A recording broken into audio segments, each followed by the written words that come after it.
शुभ सकाळ आज 24 मे शुक्रवार चलतु जानिबा देश विदेशर 30टी बड़ खबर मात्र 10 मिनिट रे। जदि एपर्यंत आपण माने वीडियो को लाइक करि नाहंती वीडियो को लाइक करि चैनल को सब्सक्राइब करि कमेंट माध्यम रे जणांतु आपण माने आम वीडियो केउ जिल्लारू देखुचंती।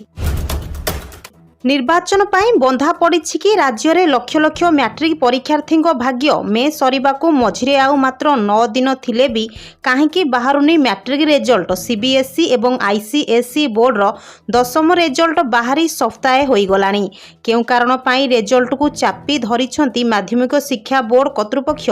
चिंतारे अभिभावक अकଳରେ परीक्षार्थी खाता देखार 45 दिन भितरे परीक्षा फल प्रकाश पाइबा कथा किंतु एहा भितरे खाता देखा सरी पाखापाखि 2 मास पूरीबाको बसिलाणी।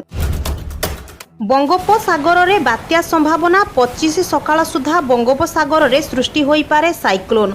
26 संध्या सुधा भीषण बात्यार रूप नहीं पारे बांग्लादेश पार्श्ववर्ती पश्चिमबंग उपकूल पाखापाखि पहुंचब एने सूचना देइछि भारतीय पाणीपाग केन्द्र। लघुचाप अधिक घनीभूत होई आज सदृश लघुचाप रे परिणत होईछि। काली सकाळ सुधा घनीभूत होई अवपात रे परिणत हेबो। एहार प्रभाव ओडिशा उपरे रहिबनी बोली कहिथिले IMD DG doctor Mrutyunjay Mohapatra. साधारणतः ड्राइविंग लाइसेंस पाई दीर्घ दिन अपेक्षा करने पड़े। यार मुख्य कारण हेउछि लंबा प्रक्रिया अर्थात रिजियोनाल ट्रांसपोर्ट ऑफिस बा आरटीओ रे ड्राइविंग परीक्षा देबा सह व्यापक फॉर्म पूरण करने पड़ी थाए। किंतु आगकू आउ ड्राइविंग लाइसेंस पाई दीर्घ दिन अपेक्षा करने पड़बनी। सड़क और परिवहन मंत्रालय पक्षरु जून 1 रु नुआ नियम लागू हेबाकू जाउछि। एही नियम अनुसार सरकारक द्वारा अनुमोदित घरोई ड्राइविंग ट्रेनिंग सेंटर रे ड्राइविंग टेस्ट देई पारिबे। प्रतिरक्षा क्षेत्र में भारतीय वायुसेना को आउ एक बड़ सफलता। भारतीय वायुसेना को छुईला आउ एक माइल खुंट। नाइट विजन गगल्स सहायता रे राति समय ईस्टर्न सेक्टर रे सफल भावे अवतरण करिछि भारतीय वायुसेनार C-130J विमान। एही समयर दुईटी वीडियो को वायुसेना पक्षरु सोशल मीडिया एक्स अकाउंट रे शेयर करा जाइछि। देशर सार्वभौमत्वर रक्षा पाई भारतीय वायुसेना सबुबले सबु परिस्थिति रे प्रस्तुत रहिछि। एहा आगकू भारत को बाह्य शत्रु आक्रमणर मुकाबिला रे सहायक हेबो बोली वायुसेना पक्षरु कहा जाइछि। गणतंत्र शासन व्यवस्था रे बाबूराज चलिले अव्यवस्था बढ़िबो। बाबूराज चलिले राज्यर गरीबों शोषण माफियाराज चली थाए। 25 वर्ष हेलाणी बाबूराज ओडिशा शासन को निज कब्जा को नहीं जाइछि। ओडिशार विकास को बाबूराज 50 वर्ष पछकू नहीं जाइछि बोली कही सीधासलख राज्य सरकार को टार्गेट करिसंती उत्तर प्रदेश मुख्यमंत्री योगी आदित्यनाथ। केन्द्रापड़ा लोकसभा क्षेत्र कुड़ियारे आज आयोजित एक जनसभा को संबोधन करी योगी सीधासलख पांड्यान को टार्गेट करिसंती। बलका तेल को अनेक लोक साइती रखिथांती और परवर्ती समय ताहाकू पुणी थरे व्यवहार करिथांती। प्रथम थर तेल को व्यवहार करिबा समय ताहा गरम होइथाए पुणी द्वितीय व्यवहार करिबा समय आउ थरे गरम होइथाए। तेबे तेल को एपरि बारंबार गरम करिबा द्वारा सेथिरु केतेक विषाक्त यौगिक पदार्थ निर्गत होइथाए जहाकी कर्कट और हृदरोग आशंका बढ़ाई थाए। जदि जड़े विवाहित पुरुष अन्य महिला को विवाह न करी तांको सहित एकत्र रहंती तेबे ताहा द्वितीय विवाहर अपराध हेबो नाही। राजस्थान हाईकोर्ट निकट रे एही राय देइछंती। जड़े विवाहित व्यक्ति अन्य जड़े महिलांको सह रहुथिबारु तांको विरोध रे तांकर पत्नी द्वितीय विवाह अपराधर अभियोग आनिथिले। सेही मामलार शुणाणी करी जस्टिस कुलदीप माथुर मे 7 एही टिप्पणी देइथिले। स्वास्थ्य सेवा और भेषज पाठ्यक्रम को राज्य सरकार सर्वाधिक गुरुत्व देउछंती। राज्य रे वर्तमान 12टी भेषज महाविद्यालय रहिथिबा बेले आगकू आउ 3टी नुआ भेषज महाविद्यालय खोलिबो। गुणात्मक मानर मेडिकल शिक्षा सहित गवेषणा को मध्य गुरुत्व दियाजिबो बोली स्वास्थ्य विभाग पक्षरु जना पड़िछि। गुणात्मक मानर मेडिकल शिक्षा सहित गवेषणा को मध्य गुरुत्व दियाजिबो बोली स्वास्थ्य विभाग पक्षरु जना पड़िछि। चलित वर्ष शेष आड़कू राज्यर जाजपुर जिला रे गोटे भेषज महाविद्यालय खोलिबाकू थिबा बेले आसंता वर्ष फुलबाणी और अनुगुल रे खोलिबो बोली जना पड़िछि। आईपीएल 2024 रु विदाय नहीं सारी defending champion Chennai super Kings शेष लीग मैच रे रॉयल चैलेंजर्स बेंगलुरु विपक्ष रे परास्त होई प्लेऑफ रेस रु बाद पड़ी चेन्नई। यह परे दलर पूर्वतन अधिनायक एमएस धोनी अवसर नहीं आलोचना आरंभ हो जाइछि। एही सीजन माही शेष आईपीएल सीजन बोली चर्चा हेउथिबा बेले टूर्नामेंट सरिबा परे से संन्यास नेबे बोली कथा उठिथिला, किंतु वर्तमान माही निज मन बदलाई देइथिबा अनुमान करा जाउछि। आईपीएल 2025 रे से पुणी थरे आईपीएल को कमब्याक करिबा सह दलर नेतृत्व नहीं पारंती बोली चर्चा जोर धरिछि। ब्रिटिश प्रधानमंत्री ऋषि सुनाक घोषणा करिसेंति जे जुलाई 4 रे देश रे साधारण निर्वाचन हेबो। गत 5 वर्ष देश पई सबुठारु आह्वानपूर्ण थिला। आगामी दिन रे मु तुमर प्रत्येक भोट पई लढिबी। आमर एक स्पष्ट योजना अछि। एही योजना पूर्वरु गोटिए परे गोटिए ब्रिटिश कैबिनेट मंत्री प्रधानमंत्री को कार्यालय रे प्रवेश करुथिबा देखिबाकू मिलिथिला। आसंता सप्ताह रे संसद भंग होई निर्वाचन प्रक्रिया आरंभ हेबो। आईपीएल रु अवसर नेले दिनेश कार्तिक। तेबे दिनेश कार्तिक एने निजे घोषणा करिनाहांती। लाइव टीवी प्रसारण बेले एहाकू नहीं भाष्यकार सूचना देइथिले। एलिमिनेटर मैच शेष हेबा परे जेउ भली भाबरे कार्तिक दर्शकों को अभिवादन करिथिले मने हेउथिला से आउ आईपीएल रे नजर आसीबे नाही। निजर 16 वर्षर क्रिकेट क्यारियर रे 6टी फ्रांचाइज रे खेली निजर दक्षता प्रमाणित करिसंती दिनेश कार्तिक।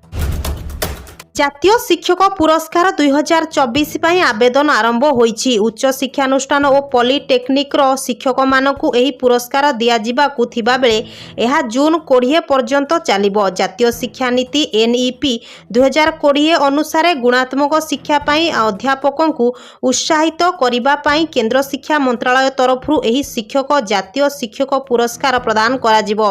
एनेई मंत्रालय तरफरु गाइडलाइन जारी करा जाइछि। दुईटी कैटेगरी रे 35टी पुरस्कार प्रदान करा जिवो। चयन होइथिबा शिक्षक मानकु सेप्टेम्बर मास 5 तारिख रे पुरस्कृत करा जिवो। पुरस्कार मेडल सर्टिफिकेट और 50,000 टंकार अर्थराशि प्रदान करा जिवो। गूगल पे रो 3टी नुआ फीचर आसीछि। एहार साहाय्य रे देय देबा अति सहज हेबो, कारण एथिरे एक नुआ फीचर रहिछि जार ना हेउछि बायो नाओ पे लाटर बा एबे किणंतु पछरे पेमेंट करिवे। अर्थात आपण ऑनलाइन रे कोनोसी पेमेंट कले एही फीचर जदि व्यवहार करूछंती तेबे आपणको बैंक अकाउंट रु कोनोसी टंका कटिबो नाही। अवश्य आपण परे एही परिमाण परिशोध करि परिबे किंबा किस्ती माध्यम रे परिशोध करि परिबे। अन्य प्रकार कहिले यह एक प्रकार रो क्रेडिट कार्ड रो सेवा प्रदान करिवो। खांटी ओडिया रे कहिले बाकी रे पेमेंट करि हेबो। सरकारी चाकरियां को बीएसकेवाई रे सामिल करा जिवो। एने एक वीडियो वार्ता माध्यम रे वरिष्ठ बीजेडी नेता वीके पांडियान सूचना देइछंती। एक वीडियो वार्ता रे वीके पांडियान कहिछंती सरकारी चाकरिया आउटसोर्स कर्मचारी अंगनवाड़ी दीदी आशाकर्मी MBK CRP community support staff समस्त स्वास्थ्य सुरक्षा पाई बीएसकेवाई नवीन कार्ड दिया जिवो। आउ 15 रु 20 दिन भितरे मौसुमी आसिबाकू जाउछि। वर्षा सांगकू मशांक संख्या मध्य बढ़िबो। एहा सह डेंगू एवं मलेरिया भली भयंकर रोग व्यापीबार विपद वृद्धि पाइबो। मलेरिया सह लढ़िबा लागि जेएनयू रो वैज्ञानिक माने एक खास वैक्सीन बा टीका विकसित करिसंती। एही गवेषणा आई साइंस पत्रिका रे प्रकाश पाइछि।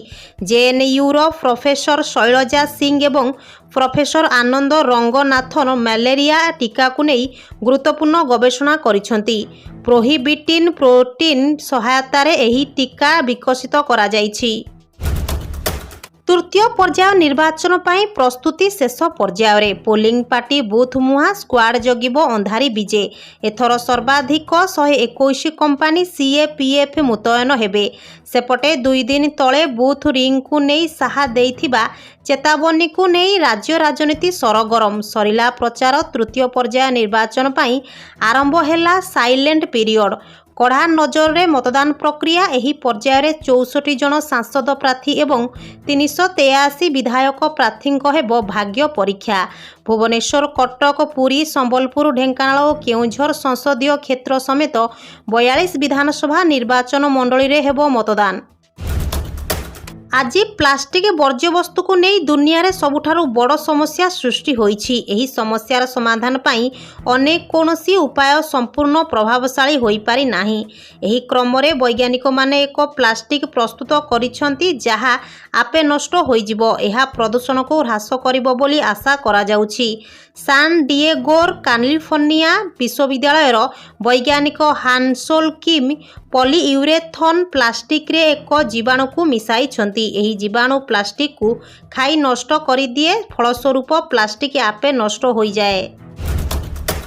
ଏହି ଯୋଜନା ଅଧୀନରେ ଚାଷୀଙ୍କୁ ମାସକୁ 3,000 ଟଙ୍କା ଦେବେ ସରକାର। ଯଦି ଆପଣ ପ୍ରଧାନମନ୍ତ୍ରୀ କିଷାନ ସମ୍ମାନ ନିଧିର ଜଣେ ହିତାଧିକାରୀ, ତେବେ ଏହି ଖବର ଆପଣଙ୍କ ପାଇଁ ଉପଯୋଗୀ। କାରଣ ପିଏମ୍ କିଷାନ ସମ୍ମାନ ନିଧି ସହ ଜଡ଼ିତ କୃଷକମାନେ ମଧ୍ୟ ଏକ ଚମତ୍କାର ଯୋଜନାର ଲାଭ ପାଇବେ। କିନ୍ତୁ ସୂଚନା ଅଭାବରୁ ଲୋକମାନେ ଏହାର ଫାଇଦା ଉଠାଇବାକୁ ସକ୍ଷମ ନୁହନ୍ତି। ଆପଣଙ୍କୁ କେବଳ 55 ଟଙ୍କା ବିନିଯୋଗ କରିବାକୁ ପଡ଼ିବ। କିଷାନ ମାନଧନ ଯୋଜନାରେ ଯୋଗ ଦେବା ପାଇଁ ଆପଣଙ୍କୁ 55ରୁ 200 ଟଙ୍କା ବିନିଯୋଗ କରିବାକୁ ପଡ଼ିବ। ଯାହାପରେ ଯେତେବେଳେ ତୁମେ 60 ବର୍ଷ ବୟସରେ ପହଞ୍ଚିବ, ତୁମେ ମାସକୁ 3,000 ଟଙ୍କା ପେନ୍ସନ୍ ପାଇବା ଆରମ୍ଭ କରିବ। ଏହି ଯୋଜନା କେବଳ କ୍ଷୁଦ୍ର ଏବଂ ପ୍ରାନ୍ତ କୃଷକମାନଙ୍କ ପାଇଁ ଆରମ୍ଭ ହୋଇଥିଲା।